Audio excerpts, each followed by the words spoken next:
સમાચારમાં આગળ વાત કરીશું તો સમાચાર જો કે હાલ દાંતા એબેનેઝર ખાનગી શાળામાં ધર્મ પરિવર્તનને લઈને વિવાદ સર્જાયો છે। દાંતાના બજારથી બેનર સાથે રેલી યોજી વિરોધ પ્રદર્શન કરવામાં આવ્યું। બેનરમાં લખ્યું છે કે એબેનેઝર સ્કૂલમાં સરસ્વતી ગુમ છે, બસ ઈસુ ખ્રિસ્તીની ચારે બાજુ ધૂમ છે। હિન્દુ ધર્મપ્રેમી સંગઠનો દ્વારા ઉગ્ર વિરોધ પ્રદર્શન કરવામાં આવ્યું। મોટી સંખ્યામાં વીએચપી ધર્મપ્રેમી જનતાએ ભેગા થઈ શાળા સામે કાયદેસરની કાર્યવાહી કરવાની માંગ કરી રહ્યા છે।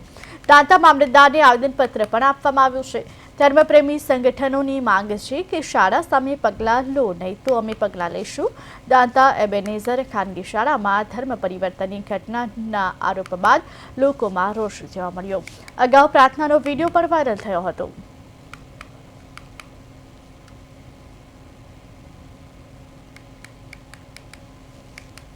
माननीय विश्व हिंदू परिषदना होद्देदारो आपणे आ स्कूलनी जे घटना बनी ए घटना कोई नवी नथी।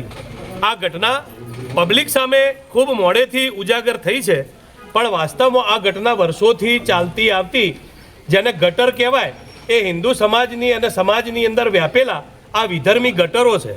आ लोको शिक्षण माफिया छे, शिक्षण एमनो धंधो छे, एમને કોઈ સરસ્વતી માતા જોડે લેવા દેવા નથી।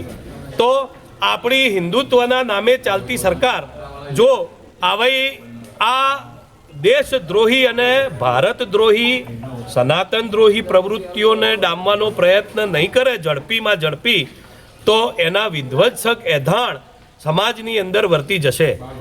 શાળાની અંદર અમે ગયા તો શાળામાં જોયું તો ટેબલો ઉપર ક્રોસ મારેલો હતો। પછી એમને જે ઈસુ ખ્રિસ્તીની પ્રાર્થના હતી તો શાળામાં ભારત માતાનો ફોટો નહોતો, સરસ્વતી માતાનો ફોટો નહોતો। અમારા અભણ અને ભોળા વ્યક્તિઓ ગામડીઓમાંથી લાઈને હોય પછી એને પ્રાર્થના કરાવે, પછી એ કહે કે અમે પ્રાર્થનામાં અમારે કોઈ આમાં લેવા દેવા નથી। તો આ પાયાનું કરણ જ છે, ઈસુ ખ્રિસ્તી કરાવવાનું જ।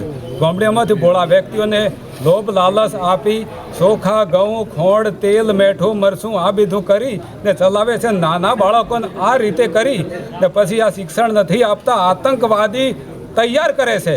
તો ભારત જયરાજસિંહ વિશ્વ હિન્દુ પરિષદ દાંતા પ્રથમ મંત્રી છેલ્લા 3 વાર અલ્ટિમેટ આપ્યા છે। હવે કાયદેસરની એવી કાર્યવાહી થશે જો તંત્ર જાગે નહીં તો વિશ્વ હિન્દુ પરિષદના કાર્યકર્તાઓ ત્યાં જઈ અને જેસીબીથી ઉખાડવાનો આવશે તો પણ ઉખાડીશું, ત્યાં તાળાબંધી કરવાની આવશે તો પણ કરીશું, અને ત્યાં આગળ ધરણા પર પણ અમે ઉતરશું।